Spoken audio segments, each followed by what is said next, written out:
Steven is framing up his gripes with Victoria's Secret. Steven, set the scene for us. I'm just putting Their in my... sizing is inconsistent. No, I don't really care.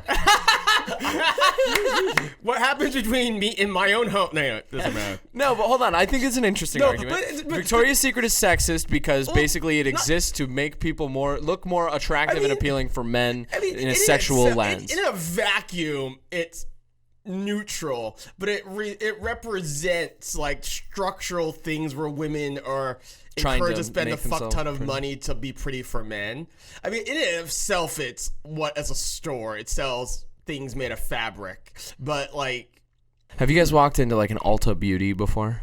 No. Actually, yeah. I've been to like Sephora and type things. I've also been to a Sephora. I will never forget this. I walked into that store while I was dating that girl, and I like saw this like 12-year-old girl here, and then there was this sign, and the sign was like a before and after advertising this like foundation, right? And there was this girl who looked very young in the advertisement, right? But like in the before picture, she has like, you know, she has like a normal like looking face, but like she has skin blemishes, right? Normal. How dare she look normal? But like, you know, yeah, she had like skin blemishes, and then like, you know, there was a line, and then it was like after, and she like looks like a Barbie. I will never get that image out of my head of just like, hey, like literal child who's in this store, you know, because everybody kind of told her like, hey, you know, this is kind of expected, society expects this of you, looking at an ad that's literally just like, hey, like your normal skin is not good enough and you should buy this product so that you can make it good enough. To be fair, it was inside a makeup store trying to gin up business. Right. Which is a business based on telling you you're ugly, which is honestly a fascinating model. Because I can't go with, as a law firm, I can't quite insult my clients the same way straight to their faces and then have them open their wallets. Hey, ugly, what's your estate plan? Hey, Noah, do you know what time it is? What time is it, Steven? It's time to talk about death and taxes. I actually think I know the theme song. I think that's what it sounds like. I think it is. That's closer. Yeah.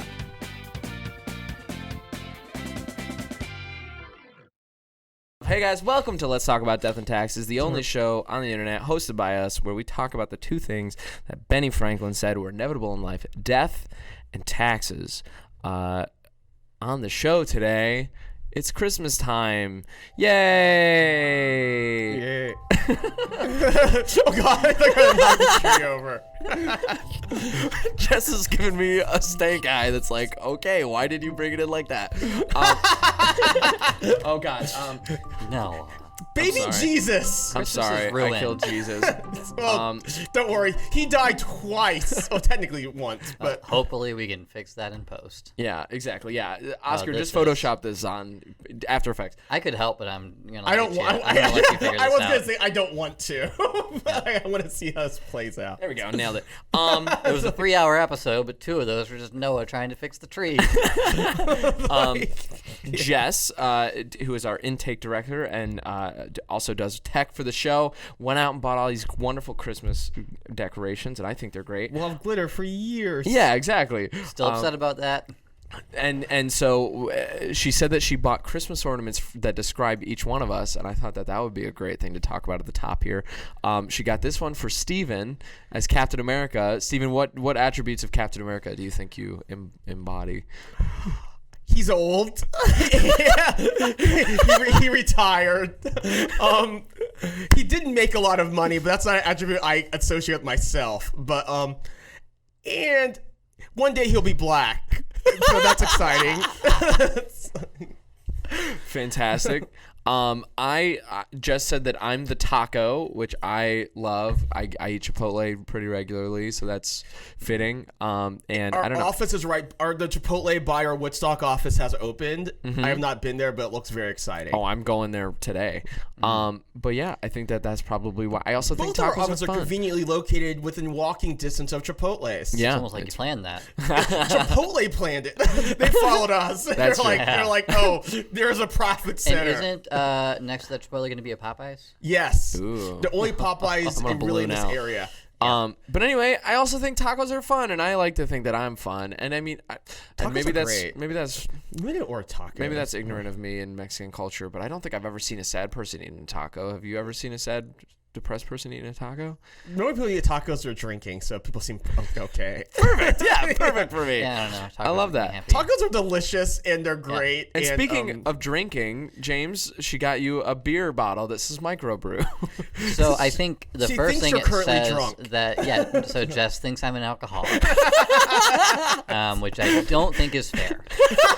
And second, it says microbrew because she thinks I'm a pretentious hipster. Is that closer? Is that hitting closer to home? I think I'm closer to being a pretentious hipster than I am to being an alcoholic. But they're both a little hurtful. You have the beard. Your shirt's not flannel, is it? And then at the end, it's not flannel, but it is plaid. And then the beer bottle is empty, so it's superficial, just like me, according to Jess. That's like being a millennial. So, it's just so that's what I think Jess meant. Jess, is that she's going, yes, that's exactly what I Exactly. meant. She's nodding her head and she's giving me a thumbs up. She's giving, as a younger person, she's critiquing our millennial life as being shallow, vapid, Jess, full of beer that was once. Jess, if you want to hop on the mic, you totally are welcome to. If you want to come over here and get your 2 cents in, but she doesn't. No, she doesn't. I don't think she. She's flipping us the bird, double bird. Ah, God. The beer was hurtful. That's not what I meant. She said that's not what I meant. Next time she'll bring the full bottle of beer. It'll be okay. just an actual It'll be empty a beer full can. bottle of like Bud Heavy because Bud Heavy? Is that a Bud thing? Heavy, yeah, What's because I'm that? a man of the people. But is Bud Heavy a real beer? Budweiser. It's just you guys never heard Bud Heavy? No, Never heard of Bud Heavy. Really? Yeah. It's like is this like a Midwestern It thing? might be like a Midwestern I thing. think the Budweiser, the beer. I mean, come to think of it, like I guess it's mostly my college friends who This refer to it is as Bud Heavy. Is that just a Well, it's regular just, Bud? yeah, regular Bud, just not Bud Light. I like the regular Bud. Okay. Bud Heavy. Got it now. I got it. Oh, I get it because the opposite of Bud Light. Yeah. There we go. We took a while. Took a while for both of us, Steven. And this has been a glance into my college experience. He went to Notre Dame. I would never drink Bud Light, man. You Or gotta go Bud Light. I constantly want to call it Notre Dame, like the church. Notre because it sounds- Dame. No, remember, we're in Indiana. We don't say it like that. It's like it Notre sounds so much Dame. Notre fancy. Dame. Notre Dame. Yeah. Guys, on this show, we talk about death and taxes, which is in the title and also in the intro. He's been drinking beer. Don't worry. No, I haven't. I drank coffee and also I have hiccups. But anyway, so these two guys are lawyers. They're a specific flavor of lawyer, estate planning lawyer. Sorry, I James, don't know. give me My a dirty flavor look. is more like strawberry. My flavor is maybe vanilla. If I was really gonna be honest with myself. But anyway, yeah. So guys, introduce yourselves. Talk about some of your qualifications. Why should people listen to you and take your entertainment advices? Not legal advice, but entertainment advice. Yeah. Okay, so I am Steven Schreiber. I'm a lawyer. I don't know what Harry Potter house I'm in. I think I'm vanilla though. And I help people get their shit together with as far as preparing to get all their legal documents placed in case something happens to them. Sometimes you go to court and fight over bad plans. And the rest of the time I put frames on my wall. Perfect. Love it. Nailed it. James. And I'm James. I generally get sorted into Gryffindor, but I have been sorted into Hufflepuff as well. I like to think of myself as like a Ron Weasley Gryffindor as opposed to like a Harry Potter Gryffindor. What else was I supposed to talk about? Why should people listen to Where me? did you got your degree and stuff? Oh, I went to Notre Dame. we covered that. I went to Notre Dame. Yeah. Notre Dame is. Has- You but got Bud it. Heavy. Notre Dame. And you drank a lot of there was Bud some Heavy. Bud Heavy. I Yeah. drank a lot. Excuse you. James, I'm glad you took a break to I be have with us nothing this to morning. apologize. I have nothing to apologize for. Besides, you both know I've moved on to bourbon. That's true. But I am an attorney. I've been practicing for about 8 years. Dabbled in a couple of different practice areas. Right now doing estates and probate. And yeah. Yeah, spent some time as a public defender, so you really know I did. the underbelly of the legal system. Yep. Is that seen the okay to underbelly? Yeah, I don't. I don't know. There's a lot of people I'll that pick a different part of the I body. don't think I'm gonna say underbelly. Okay. I thought the underbelly was mean, but ass crack I think you guys are No. The criminal system is garbage. The as far as how we criminal do system is not great. Yeah. But the people that are working in it are the people fantastic. Yeah. Yes. There's good, honorable people working in a system that's terrible. Yeah, That's that doesn't designed. It's terrible by design. Yeah. But it's a separate podcast. And also every week, It's a separate, sadder podcast. every week I'm going to try to divvy out a new factoid or attempted factoid about about the ourselves. fucked up legal system. Yeah. About the legal about system yourselves. ourselves. Although, our deduction. so actually, it's funny we bring it up. So actually, recently, somebody asked me like, "Hey, someone I know has a, so and so. They know a person and they're in trouble and they're looking at the public defender's office and they're really worried about whether they're going to have like a good attorney there." And they told me the county, and it was like, oh, actually, I know like 4 of their public defenders from my training, and they're amazing. Oh, good. Like some of the best attorneys I've ever worked with. Yeah. So save some It money. was great. Yeah. I was like, to one of oh them. yeah, go to the public. You have to qualify. Well, and then I was like, also, what do they charge? And it was like a misdemeanor, and I was like, go to the public defender's office. Like they're gonna do a great job. Yeah, you get what you pay for. Sometimes you No. don't need need Johnny but Cochran. I mean, obviously, which is I good like because he's dead. But I did- generally, you don't need a Johnny I mean, Cochran. obviously, I did the caveat, like attorney choice is personal. I can't tell you which attorney, but they're worth checking out because they're good attorneys in my experience, and you should see what you're comfortable with at the end. There you go. Yeah. So, Well, cool. Anyways, Cool guys. The advice offered on the show. What's yeah. your Harry Potter house? My Harry. I'm okay. I've thought a lot about this. I think that the books themselves would be better, but I think Harry's a pushover and kind of not like that interesting of a character. I feel like I think of myself as Harry Potter. So the answer is Gryffindor, but like as more of an asshole. Like if Harry Potter was more of an asshole, I think the books would be better, and I would like. Is there a nerdy, So if pretentious Harry house? Potter was more like his dad. Sure, it was James Potter a jerk? Oh, because he's mean to Snape. Not like so a mean to bully. Snape. Not like a bully. I'm not saying a bully. I'm saying like but he grew out of it. yeah.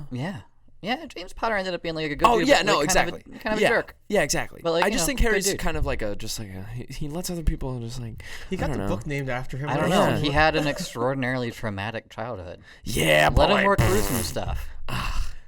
There's some books he should read. I just think he needs to grow a spine instead of being like, oh, There's a coping magic. mechanism. He should be like, oh, like let's Yeah. do this. Every book starts that way. Harry woke up and said, Oh, magic! No, he's like a victim, man. He's with the You're not Dursleys. pitching and, like- these books for me. I've never read them. Really? And Okay. and I made the mistake of bringing it up. All right, here we go. I'm going to pitch the reasons why I don't like Harry Potter. I think he needs to grow a spine. We start off, he's with the Dursleys. The Dursleys are all terrible, What's and they the abuse him. Harry Potter side. The pro Harry Potter side is like, ooh, it's a magical world of fantasy and witchcraft. But now and that like, I know the author is yeah, the worst. transphobic, then Yeah. it's like Yeah. I need someone. I don't need someone to make the pitch because I don't need another book to read. well, if you don't need one more book to read, how about 7? Yeah. And also, I think it's also taken on, like, people who haven't read it at this point probably also partially identify Part of your ourselves by identity. not having Yeah. read it. Yeah. Yeah. Yeah, I definitely have like found myself as like, no, I don't listen to Dave Matthews Band. I like Dave Matthews Band. No, there's part of me that thinks I would really enjoy Dave Matthews Band based on my musical taste, but I didn't listen to it for so long that I was It's like, now part no, of your identity. I'm not down with Dave. Yeah. My music taste, unrelatedly, my Spotify 2020 that recap thing was very depressing, and it was like your most listened things were like things I forgot The sound about. of silence. Oh. Yeah, it's like, you're still listening to Jimmy Eat World. It's still Mine is connected to our like Amazon thing in the Yeah. kitchen. Oh. So Just tons of whenever, stuff. so like I don't use that a lot. Yeah. But my wife does. Yeah. But it's like it's my Spotify. So my Spotify recommendations are all messed up. Yeah. She's weird. Yeah. It sucks. It's like you listen to a lot of Sarah Bareilles radio this year. I was like, don't get me wrong, I like Sarah Bareilles. I Yeah. love that kind of music, but I don't listen to a lot of it. Yeah. I listen to a lot of podcasts, you know. Yeah. I think the ones I listen to the most are probably Yacht Rock. yes, And solid. the Pop Punk's Not Dead playlist, which is great. That sounds great. Those will sound like great. pop yeah. punk from like the aughts. So it's got it's a lot of like older pop punk, like getting up to some of the newer stuff. Okay. Yeah. Alright, And so- then Fleetwood Mac radio. Okay, those are solid. Yeah. The main point I'm trying to get across. For some reason, I really got into new wave like this summer again. Like, what would be like a new wave? Like new metal? Like the 80s pop new wave. Okay. Like God, what is this example now? But like Duran. Yeah, exactly. Oh God, like a Duran. Yeah, or like any of the things from like those John Hughes movies. Okay. I think the main takeaway, like a Modern English, or what was that one where? Yeah, I love Aha. Take on me, man.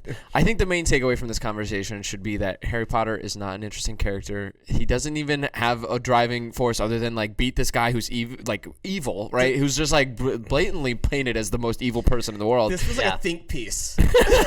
So what I'm getting from you is that you're upset there's not enough nuance in the children's book series. Yes, I am. Okay. I'm upset. Harry should have to like try different kids series. Like I got the last young adult series I read was The Hunger Games, and it was still amazing. I enjoyed The Hunger Games. I want Harry Potter to have to like contend with the idea that like there is no cut and dry adventure for him to go on, and he has to like contend with the idea that life is fairly meaningless until you like define your own goals. Harry Potter in his 30s and see what's going on. Exactly. Yeah. That's an interesting book to me. Harry, maybe he's picked up boring hobbies. Maybe he's really into framing or woodworking. Or he's decided to really, really hone his plumbing skills. I love that. Instead of fighting this like one-dimensional evil dude, Harry has to contend with that people are not all bad, and like he then has to like. You just got to figure out the genre you like. This is not a good. Even though I do want to read a series of books taking young adult characters and putting them into their adulthood and seeing what's awesome. happened. I would read Harry Potter if she wrote one more volume at current age, or like see how Hunger Games went 30 years in, or all other things of like. So like if you take the characters from like Hunger Games and put them in a book like Blood Meridian or something like that. I've never read Blood Meridian. You guys are missing out. It is messed up. Loser. It's a Cormac McCarthy. A Cormac McCarthy? Cormac McCarthy, who's fantastic. Very dark. Okay. And they've tried to make it into a movie a couple of times, and it's always kind of fallen apart because there's just portions where you're just like, how do we film this without breaking like 45 laws? Yeah. What? Yeah, it's a great book. What's the book one more time? Blood Meridian. Blood Meridian. Yeah. Okay. Never you can put a link below. Guys, this episode is sponsored read at your by own Blood risk. Meridian. Read at your own risk. Amazon referral link. I really like it. We receive a commission from please click on this link. The first thing on the docket this morning. Docket law word. Here we go. Welcome to the docket hole, the new name of the podcast. Oh God, that would have been a great name. Docket hole. Took it. But I was going to do a podcast about like court cases. Like we would just pull up old cases and like read the transcripts. That sounds fun. Because there's some bonkers cases. First thing on the docket. Trump's campaign's star witness in Michigan was deemed not credible. Then her loud testimony went viral, and I watched that. Yes, I think I pushed for this, and I think James did as well because. I didn't push for it. I pushed for it. There was like, I need a topic. It was like, I have a topic. Yeah. I'm not even showing up if I can't talk about this. I loved this. I hadn't seen this until you sent it to me. But here, let's watch a little clip. That's really not quick. okay. That's just a bunch of owls. This is which is not dissimilar. So cool. So yeah, we're in the courtroom. And here we go. And lots of legal topics. Election, I will say, these Democrats took every avenue possible to commit fraud in this election, and what I saw on the 3rd and 4th was over 20 counts of fraud taking place in front of my take a place. Would you estimate in front of you that you observed were counted multiple times in the machine? Can you put a number to it, an estimated number? At least 30,000. Who counts that high? Completely off. That poll, I'd say that poll book is off by over 100,000. That poll book. Why don't you look at the registered voters on there? How many registered voters are? How many? I love it. So she says. Do you even know the answer to that? No, I guess I'm trying to get to the bottom of this here. 0. I love this And guy the guy too. asking He's questions so nice. is a They're trying Republican. to take it so seriously. Yeah. Guess how many? Wait. What about the turnout?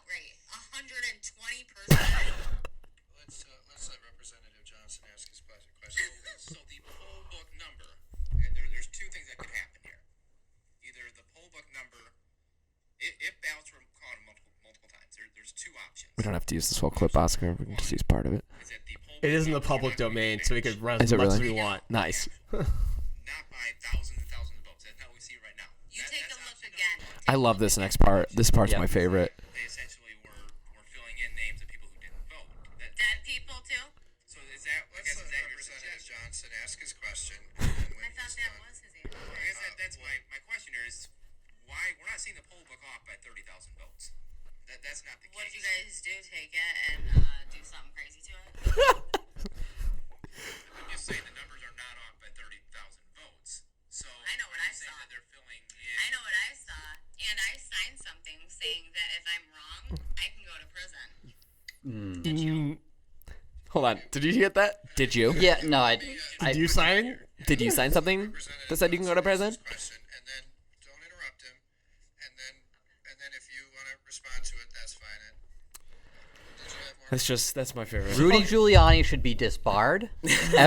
I'm not like, the longer this has gone on, the more upset I'm getting. Every attorney who is taking these frivolous cases that they know are frivolous, that are specifically designed to undermine our democracy, should be disbarred. They should be disbarred. He's really this taking- is not a frivolous case where you've got a client who's a jerk and they want to try to get more money out of somebody else. This is so much bigger than that. This is sedition. Yeah. This is sedition. What is and sedition? these people. Can you just define it's sedition? similar- Plotting to it's- essentially encouraging overthrow or and violent you've got government people or that are violent. using their status as attorneys to help people do this, to give an air of legitimacy to it that is going to do damage for I don't know how long. At least- they should be yeah. disbarred, every single one of them. Yes. But yes. I like how he's like shushing her during her That's the testimony. thing. Okay, there's two elements of And that's it. the thing. Yeah. You know what? You brought her in there. Right. Like, that is your witness Yeah. that you have obviously coached to hell Mm-hmm. because she's looking down and then coming up with an exact number. And her whole thing is, I mean, she's just lying. She's lying. Yeah. And it's... Yes, he's also. I don't know if she's under oath at this hearing. I assume she is. There Because was an it is- affidavit that was submitted that Well, was under that's- oath. But at that hearing, Every no, affidavit's it was. technically under oath. Right. But oh god, they're so stupid. Okay, but I guess there's as a lawyer, there's two things that fascinate me. Well, one, he shouldn't. The only reason I say that is if she's under oath, I mean, Rudy Giuliani is probably helping her commit perjury. Because now instead of an affidavit, which is lopsided, but on this side, he's encouraging her to lie, which is insubordinating perjury. It's probably even more problematic than the frivolous case. Lawyers should not be encouraging people to lie to courts. Court records should typically not have lies in them. Yeah. So, well, not hilarious. The affidavit probably wouldn't, if it was before a real court, I say it because before it looks like a state legislative committee. If it was before a court, she could, I assume these claims are demonstrably false, which is why all these cases keep failing. But she could theoretically be held in contempt or perjury, depending on what she's doing. Her behavior, interrupting the judge or interrupting the asker of questions, that was a judge. The judge could put her in jail for contempt because she's being a huge pain. Yeah. But on this side of the street, they're all terrible and they're ruined. They're bringing down the profession of law and also discrediting everything. Yeah. But I have some lighter points though. Yeah, there are lighter points to that. Like the fact that, like that's like the ultimate, like to use the common term, that's like the boss Karen. Yes. So Like she came to court Yeah. in like To complain to the manager. wearing a messy bun and chunky scarf to complain to the manager and immediately go on the offensive as soon as someone's saying something negative to them. And you know, and I'll clarify, missing, like the only thing missing dudes is can the be police and a dudes black can be man. Karens as well. Kevin's, I've heard, right? Yes, Is it- I know. or Kyle Kevin's or or something? Kevin's. That's more like that's like a dumb thing. What is it? It's Kevin. It is a Kevin. I always thought Kevin was more like Jessica, a being much dumb. younger person than James and I. Yes, it comes into Yeah. that. So, but no, like you come to a proceeding where you're going to be testifying and like messy bun, chunky scarf. Yeah. And then She sounded drunk. Yeah, I was wondering if she's not drunk. I need to hear her when she's she not is drunk. Okay, People say that in the comments. I don't think that it's woman's because drunk. You don't think she sounded I think intoxicated? that she's woman slurring. No, I don't. I think that's just how she lives her think life. She's slurring. Really? Okay, Yes. if she's not drunk, I want to see her when she is drunk. Because you'll probably take like 20 minutes to say something. Yeah. I think it's so funny how like I don't know, like we're giving these people the time of day. Like I mean, you know, it feels like we're in a different. I think it's a time. relief that we're making. They're somewhat of a joke. Yeah. But the thing is that people are taking it seriously. But she's before the whole legislator called a meeting to have these people talk to them. And like she went on she went witnesses. on Lou Dobbs, and he like opened his segment being like, well, first off, thank you so much for your bravery Yeah. and telling people what you saw and all Hilarious. the amazing things that you're doing. It's incredible. Soldiers are brave. Policemen, even though I It's don't like policing, are brave. Coal Why is miners this being have more given bravery. airtime? She's not that even brave. even one of the people, and I can't decide. I don't know if you saw this one, but one of the people on that board was like, "Well, first off, you've done a great job testifying. Hilarious. Excellent testimony." I can't tell if he was being sarcastic, but I hope his tongue was planted firmly in his cheek. like if that guy wasn't being sarcastic, I don't know how he found his way to work in the morning. Yes. How a population of people somewhere Like decided that we I should don't know elect him. how he didn't drown in the shower. Looking up.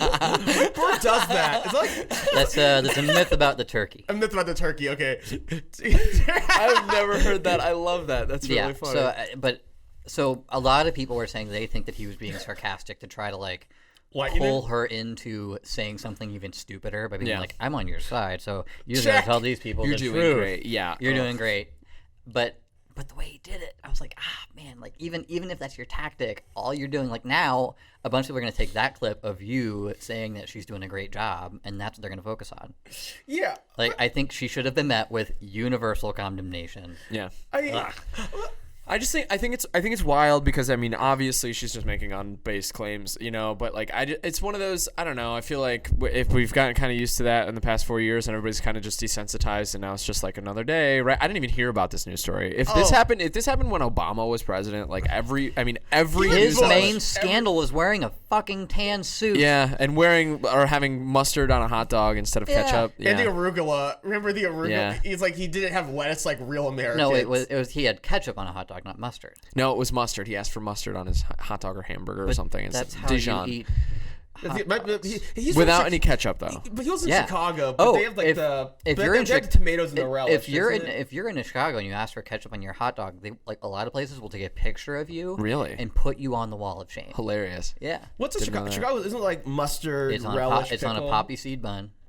It has to be a specific kind of hot dog. James, think can I it's tell gotta you be something all about beef. that? I do. Chicago I hot want to dogs are support that. amazing. I want to support that and be like, yeah, like Chicago sounds great. They really have standards, but like part of my brain is just like, fuck that. Like that's ridiculous. I hate all that. a thing. I hate sense of that humor- gatekeeping of like this is how you have to enjoy this food. No, this is America. I want to eat. It is all You know what? tongue-in-cheek. One time I had a donut that was sawed in half. Why are and they you put, making out with your microphone? Because I feel passionately about this. I think it's dumb to gatekeep food.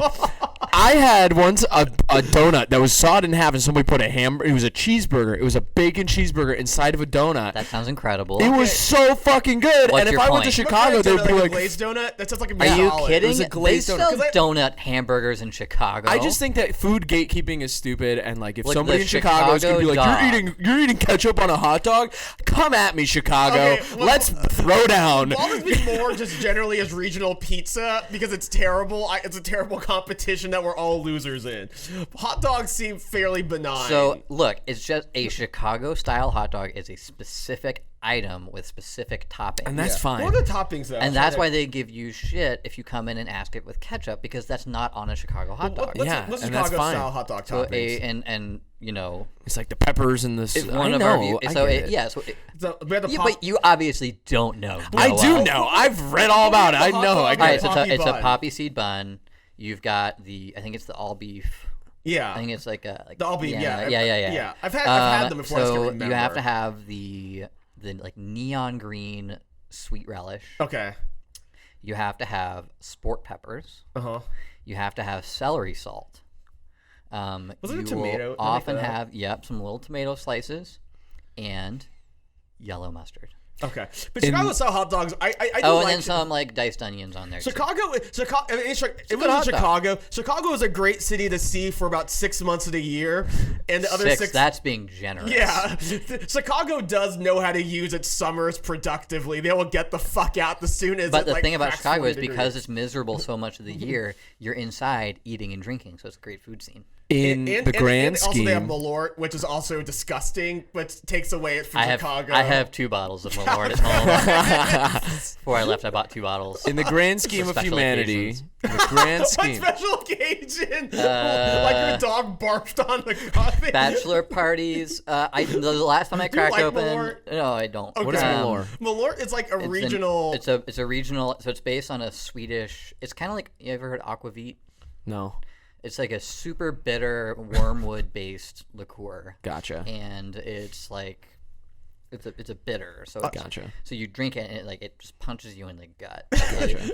Like the taste has been described as a diaper full of hair lit on fire, or railroad garbage. People take pride It in tastes this like burning beverage. rubber. Yeah. There's like a thing called the Chicago Handshake where you get like a tall boy of old style and a shot of Malort. It's like a thing, right? If you have someone visiting Chicago, you give them Malort. Because you have to show them how much you don't like. Yeah, it's Welcome a to mean Chicago. Here's So- our terrible Disgusting. beverage. I had it. Gatekeeping. Look A at- city look- of gatekeepers. Look how tough we are. Yeah. We drink this and don't Oh, win. There are people that are like, oh, I like Malort, Some people and it's like, earnestly no, like you it. don't. like, look, just be normal and say, oh yeah, Malort's a funny thing to drink, and we Yeah. all accept that it's terrible, but it's funny. So like, Yeah. so my buddy Vegemite. from Chicago, there was a bachelor party. You can I'm not Vegemite looking to in the piss Mar- off the you can- You get Australians. Marmite at Publix. Yeah. It's really So, gross. But it was like a whole thing. It was like a beer ID thing, right? So Mm-hmm. give them a beer, you had to take drinks and try to guess what it was. And the last drink was Malort. And in solidarity, a few of us had Malort at home because it was a Zoom bachelor party, and we took Malort shots. Oh. And it was gross. Delicious. No one earnestly like. Since we're drinking Malort, like. Oh, But my it favorite was would be great. like It was like, sitting in a fuck- bar I don't and believe like them. someone would come in and be like, "Oh, it's my friend. He's visiting." And they're like, "Oh yeah, welcome to Chicago." And he's like, "Oh yeah. So let's see. Let's do Malort." It's a Chicago thing. You'll love it. But now we're And talking then about- like you just sit there like, "Ooh, I can't wait." but now we're talking about booze. We could drag it right back to drunk lady, who I still believe is Yeah. drunk. If she's not drunk, I need to see her drunk. No, I don't think she's drunk. I just think that I know she's a pain at bachelor. If it's not drunk, it's pills. I know at bachelorette parties her friends must hate her, but I mean, maybe she's drunk. Maybe she had some but either Xannies way, and but washed it down with as a some vodka. lawyer- Who knows? But it's like base lawyering, and probably why estate planning is good. Is no matter my first case. Okay, every lawyer, no matter what area law, if they've tried like more than 5-10 cases, they know they've had a witness like her. Yeah. Either hopefully Yeah. the witness is on the other Absolutely. side, but like Rudy Giuliani, who I think is a terrible lawyer, who got way too much credit in what he did in the 80s. But honestly, yeah. He's like, oh shit, my witness is terrible, and I need to try to get this thing under control. Yeah. The thing where he does, where he leans over and like taps her and like quiet. I have done that so many times. Yeah. Really funny. And it's usually to somebody who's on meth. Really? Yeah. People show up to the courtroom on meth? Why stop now? It's gotten you this yes, far. but no. I mean like they were on it recently, like relatively recently. Gotcha. On it. It's just, Okay, it meth has heads. longer effects. Yeah. Gotcha. Okay. But like, honestly, if you made it this far in your life on meth, why not just keep going? The judge knows you're clearly I can on think of meth. a lot of reasons. The judge, to stop using maybe meth. take a breather that morning before Yeah. you go to the judge about your crime associated with meth. Oh my Yeah. god. But Yeah, no, but yeah, I've done that so many but times, witnesses and have it's lot- never to a good witness. there's always a time when you thought you had a witness who would. I mean, not always a time. There's always like my witness will bring these 3 points to the case, and then they start Yep. talking. You're like, maybe I can get 2 points out of them now. Like, oh god, they're not credible. Yep. I need to get them off the stand immediately. Yep. And then the other side is like, You're doing a great. They're on cross. Like, you're doing a great job. And I've keep had it talking. Oh, and I've had it too, where that'll happen, and they'll do that, and then after like, how did I do? And it's like, you just lost. You lost the case. Right. I don't even have words. You lost the case. Yeah. Right. I think I think it's that's lower what that stakes. is. Where it's like, how did it go? It's like, you said things. Yeah. You sure said. testified. I think what that is like people have a different understanding of like what the courtroom is trying to accomplish, right? Like People want to say what people treat the court like therapy, right. and not like you could tell someone all the time. It's like, we have these actual objectives we want from your testimony, right? So keep it on point, right? There's two things but then that want to witnesses tell do. They want to tell everything to the public. I think there's two driving factors behind those kind of like bad witnesses. One is not having control over your emotions, Yes. and losing control and getting defensive, and then two is thinking you're smarter than everybody else in the room, right? Yes. And those two things make terrible witnesses. Yeah. Usually, being on a witness stand is a sign that it was. I mean, even for an expert witnesses are experts because they know what to say. But even then, I mean, I've had terrible expert witnesses. True. Who get like super defensive. All you have to do is like kind of call their credibility into question like a little bit, and next thing you know, they're like looking to jump down your throat, and you just make them look real bad. Yeah, but That's great. People come like way too emotional. Like, court is generally business. People are recognize. Part of the thing I recognize for a witness, like, everyone else here is at work. This might be a once in a lifetime thing for you, but for everybody else here, this is every day. Yeah. Right. Even if you're a genius, we wouldn't know it. It doesn't matter how like impassioned you get during your speech. Like, you're just presenting facts to the room, and like, so don't like. And everything that you say is in the public record. Right, There is a person typing it down. And you really want people to be able to pull up your file one day and be like, you trying to settle score. I feel like that woman, and correct me if I'm wrong, but that woman probably, I would assume, uses like hyperbole and like, exaggeration to like drive home She points. thinks that she's smarter than everyone in the room. I feel strongly she uses big words incorrectly. No, but I mean during her daily life, when it That's doesn't what I mean. have stakes attached to it, I feel like she's a person that would exaggerate to like emphasize her points, and like and she's doing it here because that's what she thinks is going to be convincing. There is a lot of to this therapy panel. she needs. Yeah, sure. But I think she's doing that to convince this panel. But at the end of the day, like, that's not the point of the courtroom. Like, it's like, yes, your emotional reaction isn't going to convince. Part of me these also people. thinks that she was paid to go in there and make a sideshow. I hope she was. That would make this thing make way more sense. They'd be like, oh, she was paid. Well, because they call her like an more IT. Transparently, just a farce, and not people. Because if she's acting in bad faith, at least that means she knows what the truth is. And they keep saying like, oh, she's an IT professional. It's like, no, she's not. She was there through a temp agency, which is fine, but like that doesn't make you an IT professional. She had a 1-hour training. And outside of that, she, the internet sleuths dug her out to be like, wait, where did they find this IT professional? She's actually more of like a part-time model and actress, part-time like doing temp stuff. Just she's all over the place. Yeah. Is what I saw on the internet. So what you're telling me is that no one wants her around 8 hours a day, 5 days a week. No, that's crazy. Like, no one. I was like, not no one. It's like this woman sounds terrible. Noah likes a good messy bun. Yeah, What I'm hearing is no one wants her for a full-time job. I've seen your dating app profiles. She's got the right hair color for you. She's coming in at 11 out of 10 every day. And honestly, we're like, no. We need you as a temp.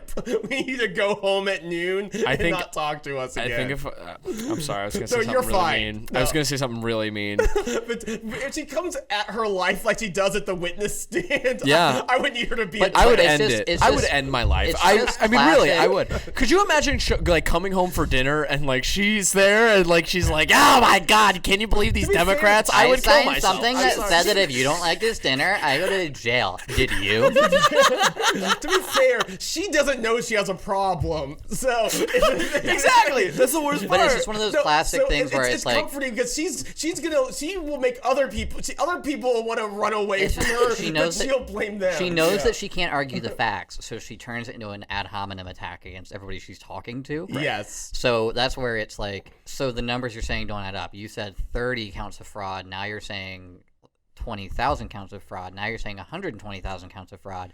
And she's like, well, you didn't say you don't have to lie, and I said I don't have to lie, so there. And it's like, in a better case, if it was before a court, hopefully we would have evidence before the If it was witness. before a court, hopefully she would be in jail for perjury, and she would flip on the people who paid her to go commit perjury, and they would lose their fucking law licenses. I don't disagree, but we would bring out like the voter roll. We would bring out all these things and be like, where does it say this? Somebody familiar with the Michigan voter process came out and said to do what she said she did, she would have had to have used like an outdated computer system and checked IDs to do the comparison. Like, there's no way to do it quickly. Yeah. And she says that she just did it. But that's a like, but obviously I just get upset that like we're at this point where like people are literally like they're like fact checking this woman. Nobody should be like, oh, okay, let's actually dig into what she's fucking saying. Like, this woman is crazy. I don't think it should end at her. I don't think the point is to fact check her. It's to say this is ridiculous. Look at the person they're putting up. Yeah, you want to gauge the credibility of in what's in a trial. To gauge the credibility of witnesses. If this were an actual litigation, opposing counsel would have saw her name on the witness list and then did their own background check, and then be like, you were here for an hour, this is that. Establish the fact that she had literally no basis to make her claims. And I think what it comes back to is so thoroughly debunking this person to say like, okay, this is the person that these people bought and paid for, this is their best, and trotted out on national media to say that the voting system was rigged. Like, this is the credible witness that all these networks are putting on the air to say whatever the fuck she wants to undermine our democracy. Yeah, but and this is where on a lower stakes. But I think this is what I thought about with estate planning, because without a good plan, or if you're just fighting over most of my longest and somehow most lucrative cases, people are fighting over a will or not a will, or fighting over who should get what, and the witnesses are just as bullshitty as that person. Like, imagine if your entire family or your well-being or whatever is based on the testimony of someone who is not credible. And you've had to wait like 6 months, a year to even get in front of the judge to have that batshit, the person with batshit crazy testimony to do it. Yeah. But it's like people treating the stand like therapy, which I think she is too, but with the actual their own family, people are like, and James was there, we've had mediation, people were just screaming at each other over estate issues where they're not in contest. No matter what happens, the estate gets divided the same way. But like 6 months, a year later, we're now just screaming at each other. People just need to vent their spleen. Yeah. And that's a diversion of that where I'm like one of the lawyers and another lawyer, or maybe even another lawyer, all like elbowing our witnesses to stop talking. And then you're just like hoping that the mediator, who has control and can mute people at any time, will just mute the person. Or like the probate court judges in Georgia, it's because I'm familiar with Georgia law, or Georgia courts because I practice here, but the ones in big counties, they're like, a little part of them I have to imagine, not say dead inside, but it's definitely dead to people screaming near them. Yeah. Like, it doesn't faze them at all, and nothing you can say about how someone was unjust or how I took care of that person so I should get more, none of that even phases them anymore. None of it matters. I think your point though about like about how, you know, this is not uncommon for people to act like this in a probate thing issue is like, that's a huge point, right? Like, so imagine like the most like unhinged, like emotionally unstable person in your life, the craziest person in your family, right? They probably have a strong sense of entitlement, and that's going to apply to your things, right? So if you don't take care of this, put that person in the driver's seat, because they have no shame and all of this entitlement on all of your shit. Yes. Yeah. That's awful. All our plans generally try to avoid court involvement. Yeah. But like, if it goes to court, there is a non-zero chance that either, I don't know, if someone's children, what's the most aggressively not hinged child you have, or relative, or whatever it is. Imagine them in the courtroom talking about you. Yeah. And your estate lawyer, like, smiling or whatever, trying to like get them to stop talking because they insisted on testifying, or worse, you know that they're bad, and you, after prepping them, so you don't call them, but the other side knows that they're unhinged, so they call them. Yeah. So now they get them on direct, and it's also bonkers. Yeah, no, I mean, that's just a good point. You know, I mean, I think, you know, sometimes I've had to call not crazy people. Sometimes I've had to call people you didn't think were credible, even though they weren't my client. But you have to call the uncredible people out of the gate to be allowed to talk for 20, 30 minutes being uncredible, so you can get at least control their uncredibility Yeah. before they come by. But all I saw when I saw that lady talking was like, oh, that's bringing up like lawyer traumatic traumas in your early life of lawyering, of people losing their minds in courthouses. It makes me sad because the country's sad, and now I'm heated. Let's talk about something involving animals. Here we go. But yeah, this is not involving animals. Where's kittens? I need a kitten now. Okay, so I'll settle for puppies. Puppies are also fine. I found this website that's like you ask it a question and then it serves up like using search data. It serves up all like a bunch of related questions. That we have to let me know this website is later. I don't want to give them a prop yet. It's really cool.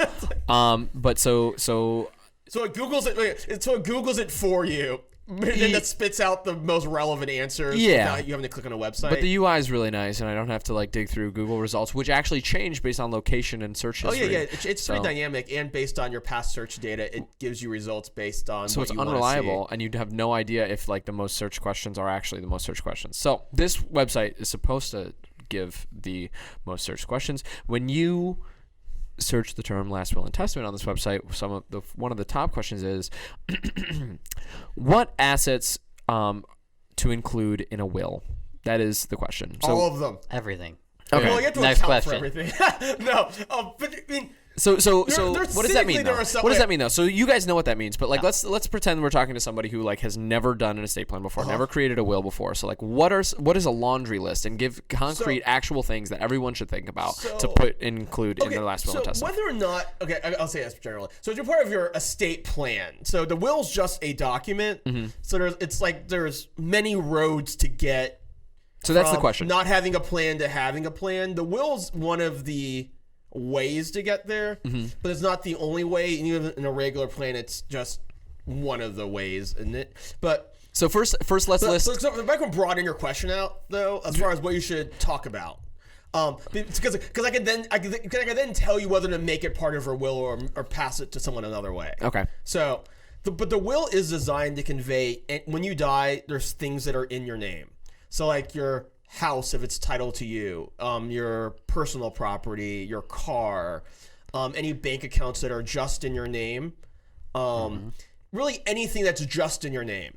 And I say just in your name repeatedly because because it not being just in your name is another factor to consider.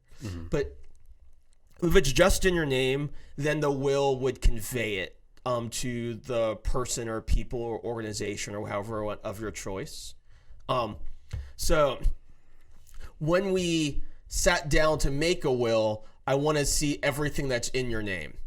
But I also want to look at assets that are not just in your name. And when I say just in your name, so it can be assets that are jointly owned with someone else. So if you own, like my husband and I, we own a house together. So that's just not mine. If I were to die, it actually goes automatically to him. So while I own it now, when I die, it's not going to be part of my estate. It will be his house.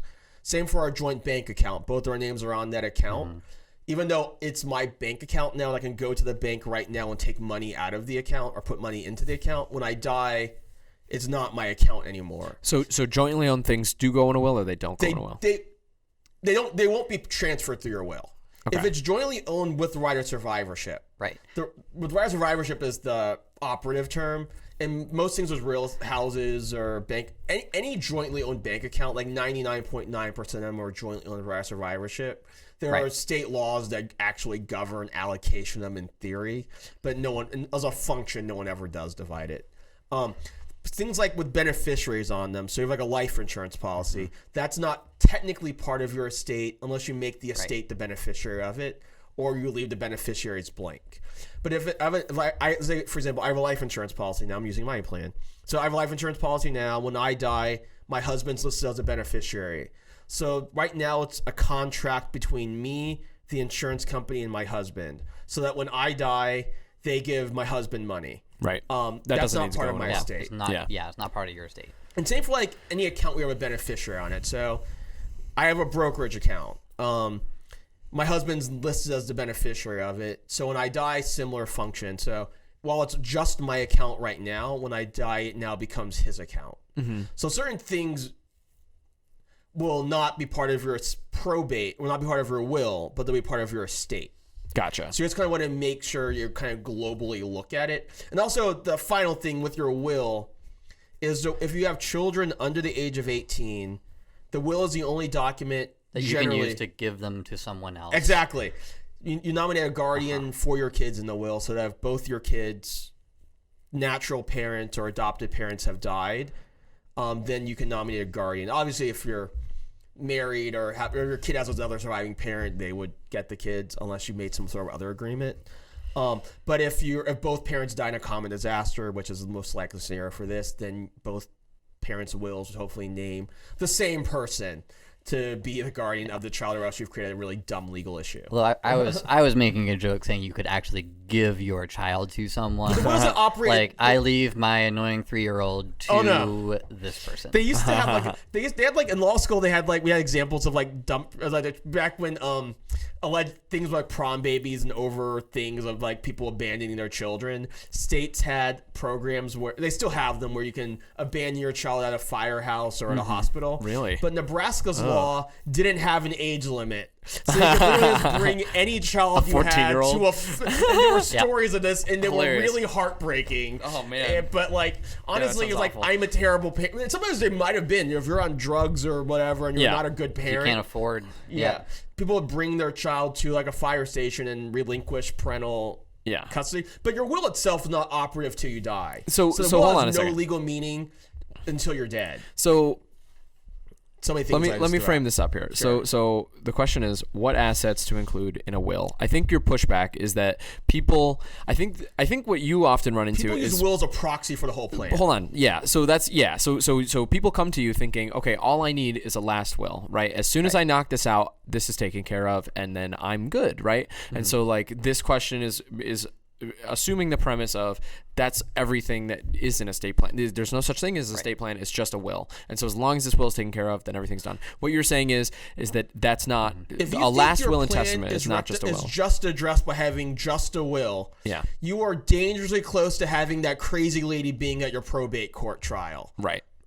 So instead of just having a will, you're saying, okay, look at it as a whole picture, right? Think about your life insurance policies. Think about everything that you jointly own, because a lot of that can just kind of transfer to those other people without having a will. I want to know about every single thing that has crossed your path financially that you have some control over. And so that's more interesting to me. Like, if we're going to actually help people create a will, let's say that that's what we're going to try to do. What list of assets would you kind of want from them? I'm thinking off the top of the dome. Every single thing. Like don't sit there and like list out like, well, I have I have stuffed animals. Yeah, exactly. I So have that's what I'm saying. There's a breakdown of every personal asset. So, but like an approximate value of them. But I want to know about your real estate. We want to know about your bank accounts, your insurance, your retirement accounts, your brokerage accounts, anything from a bank or financial institution or an insurance company. What about a car? Cars, sure. What about a boat? Yeah. Yes. What about my old lawnmower? It's worth about $200. No? I want to know about your art No, collection. if it's like an old guitar. Unless it's like an antique lawnmower, which if you can sell for $200, no. But if it was like some sort of classic 1902, I don't know when lawnmowers had a classic phase.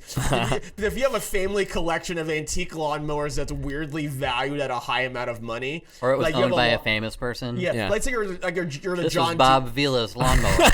Is John Deere a real person? But I think so. But if you're his family and you have like a gazillion lawnmowers. Yeah. From like the turn of the century or something. Then mark those. Your could you put an actual dollar figure on it? Obviously this isn't legal advice, this is entertainment advice. You should tell me about anything that's worth at least $5,000. $5,000. Okay. I mean, anything you think is valuable. Well, yeah, and that Use but your you should judgment on also it. tell us about stuff that's valuable in terms of it meaning a lot. Yeah, exactly. So both the resale value and the sentimental value. Yeah. So like if there are specific things that you want to do, basically, when it comes to personal property, if you don't want it to be sold and then the money from the sale given to someone, or the kids fighting over it, or if you don't want the kids fighting over it, then you need to be specific about it and tell us where it needs to go. My friends who do divorce law, one of my friends has what we call the Target rule of sentimental value property. If you can buy a new one at Target, don't call him because a lawyer costs. Does the phone call itself usually cost more than the item? It's similar with the estate plans in a way where it's like if the book value of the item is less than what it would cost to talk to a lawyer about it, Don't worry about it. Well, worry about it now. Like, when you do the estate plan, you're like, if you know kid A and B are gonna fight over it, or if you think they might fight over it. Yeah. Either if you don't actually want the item, you can just gift it to them now. Or if you do want the item, like, let's make a note to write it down. So, but I think that's a super very interesting point because, like, I think it might be common sense to you guys that, like, you know, a will is not like an itemized list of every possession in your house. Like, that would be a nightmare for both of us. But I think that's some people don't understand that, right? Like, I didn't know that. You know, like if I'm making my will, there might be some part of my brain that's like, okay, great, I need to like take. My mom has a collection of Christmas ornaments. That's like she has like 1,000 Christmas ornaments. And I think that it wouldn't be crazy for her to conceive, like, okay, I need to decide who's going to get this Santa Claus. Each one of the ornaments? Yeah, you know, I mean, like, I think some people actually think that. So that's interesting. I would encourage your mom and that's there to make a box. So I have ornaments now in the box A and box B. Right. Yeah. Do you just have one sibling? Yeah. Okay, to be like, yeah, that's a great idea. She gets all the ornaments in box A, and you get all the ornaments in box. Honestly, if someone knew their death was imminent, like they were actually sick and talking to me, a lot of times literally start dividing their stuff up into that now. It's like, okay, child A, you're A because you're oldest, not because you're better. It's not like an 18B team. That would be very funny. For my household, it kind of is. I think what to divide it up or to have uncomfortable conversations and just tell people what you're gonna do. Right. Could you split it up by like room? Like, you know, hey, this is my closet, and everything in my closet goes to this person, or this is my basement. That would be dynamic and annoying. That's a little too vague. I think. Do it by room. Okay. I think things need to be like boxed and labeled. And I think people make the mistake in that scenario of overestimate. If you are in that much detail, you're overestimating how much people want your stuff. Yeah. Dude, I read multiple New York Times articles about people having trouble giving away stuff even. Yeah. Like, no one wants your couch. Yeah. I don't care how nice your couch is. When you're dead, no one wants your couch. Okay. My parents, they've had this, I think most people, when you get a certain age, you have the same furniture. Like, I'm 36 and I'm buying furniture I'm pretty sure that I will have when I'm 76. Yeah. Like, it's just going to be baked in. Decor does not change.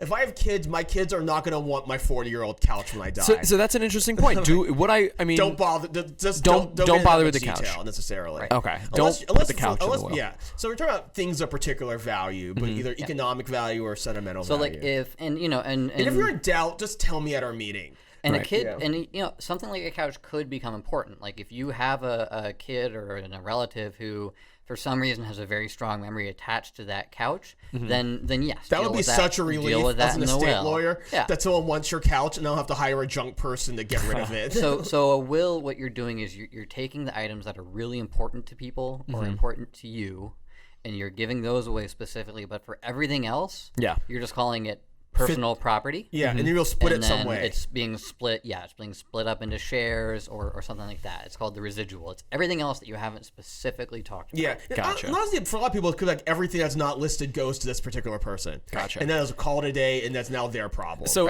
as a general rule of thumb, if it costs more than $5,000, definitely make like a specific line. I might lower that, but I would say in economic value, I'd say at least a couple. I mean, 5,000. If it's over 5,000, definitely let me know.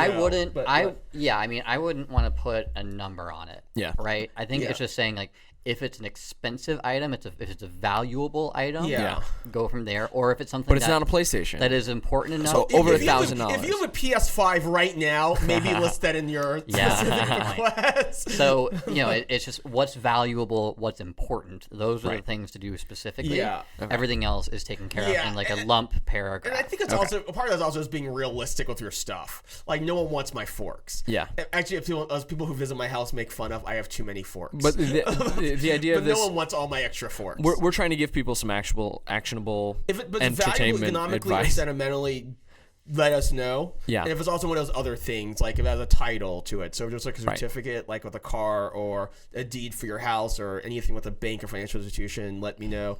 Don't get in the weeds on the personal property. Right. If you're in doubt about your personal property, just make a list of all your items you're concerned about, and it should not be every single item. If your list is more than 20 items, relax.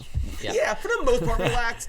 Unless you have like a lot of particular things, like I would treat certain things like collections as opposed to individual items, and certain things like that. Like if it's longer than that, touch base with me as you're making this list. There might be a particular reason, but for most people, that list isn't going to be insanely long. No, I think that's super interesting too, because one of the most common questions we hear is what do I need before I go, if I'm gonna have the best appointment possible with an attorney here, what do I need to bring to the appointment? Over-include rather than under-include, but don't let this be a reason you don't meet.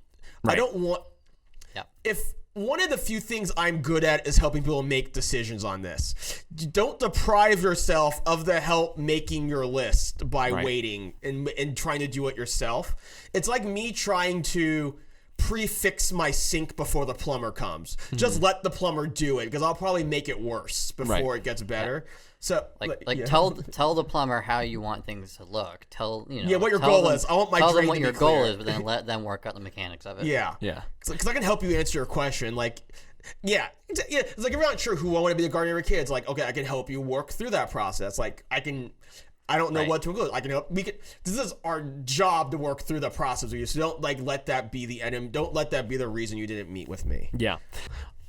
So I'm going to be role-playing someone who might need a trust or a will. I don't know yet. And and you guys are going to be playing the role of lawyers, which you are.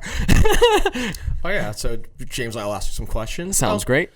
So the answer to your question is very specific to your situation. So I was going to ask you a couple general questions and maybe some specific ones depending on what happened. Sounds great. But can you tell me a little bit about yourself, what your family looks like, who's in it? Yes, I am a father. I have 2 children. They are both below the age of 18. One is 10 and one is 12. I am married and I live in Sandy Springs, and we have a nice, beautiful home. It's evaluated at $400,000. Is that the only house you own?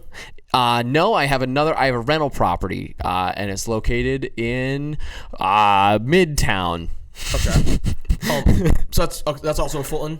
Yes. And as far as so you're married.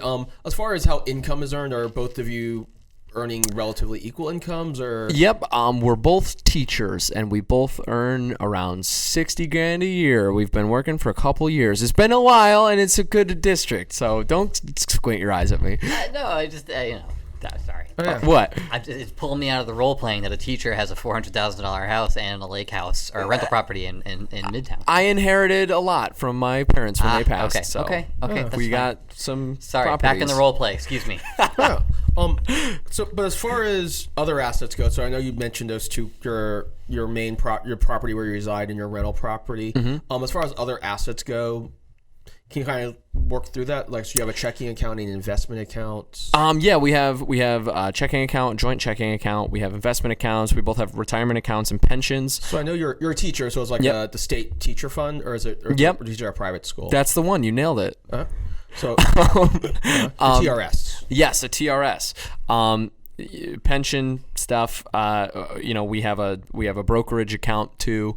Some of that old money from my parents that passed went into that brokerage account, and that's kind of it. So we have a joint checking, we have savings, we have a pension, retirement account, and we have a brokerage account as well. Oh, cool. Okay. And as far as you know, what are your biggest concerns about estate planning? If something were to happen to you and your spouse right now, what are the big things that would bring concern to you that we can help you address through a trust or any other estate plan? I want to make sure that my kids are taken care of. Obviously, if we're gone, who's going to watch them? I want to make sure that my brother-in-law, or I'm sorry, my brother and his wife get the kids. Legally, I want to make sure that happens. And also, I want my kids to be able to live in my house if they want to, and I want them to be able to own the rental property. The rental property has provided other supplemental income for us. It's been great for our family, and I want my kids to inherit that as well. So something you mentioned, your guardian, is you say your brother? Yes. So if something were to happen to you and your wife, would you want your kids to stay in your home, and would they be? Do you think they would be moving? Are they in Georgia? Would they be moving with them? Or I don't really know. Thought about that? I haven't thought about that. Okay. As far as any life insurance policies, do you have any? Yep, I have both. Me and my wife have life insurance policies. Through your employment or do you buy them from the company? Yeah, through my employment. Okay. And who's the beneficiary on those policies? My wife is the beneficiary on my policy, and I'm the beneficiary on hers. Would that be a typical thing? Yeah. That's okay. You're doing great. Okay. Okay, so just to make sure I have an understanding of what's going on. So you're married. You have 2 kids under 18. Mm-hmm. You're both teachers. Mm-hmm. God bless. That's a rough job. Thank you. We fight sometimes. No, I'm kidding. It's great. We love kids. So you have the properties. You have some brokerage accounts. And then, of course, you have automobiles since you live in Atlanta. Mm-hmm. And then you have your retirement through the state teaching, the TRS. Yep. If you're kind of ballpark what your overall net worth would be, do you have kind of an idea? I would say like 2 million, $1.5 million. Does that sound about right? $1.5 million to $2 million. Okay, sure. Okay. I don't. Yeah, I mean, from the assets that I described, I feel like it's about $1.5 million to $2 million. Yeah, is that right? Probably overtake. Sweet. Okay. So, one thing I would want to identify as a big issue is making sure that your kids are properly taken care of. So this is an advantage of having a trust, is that if something were to happen to both you and your wife, that you would have a central place where you could appoint a trustee, and that's trustees as a fancy name for the person who manages the money, to make sure that your kids are adequately supported in the same standard of living that they currently have.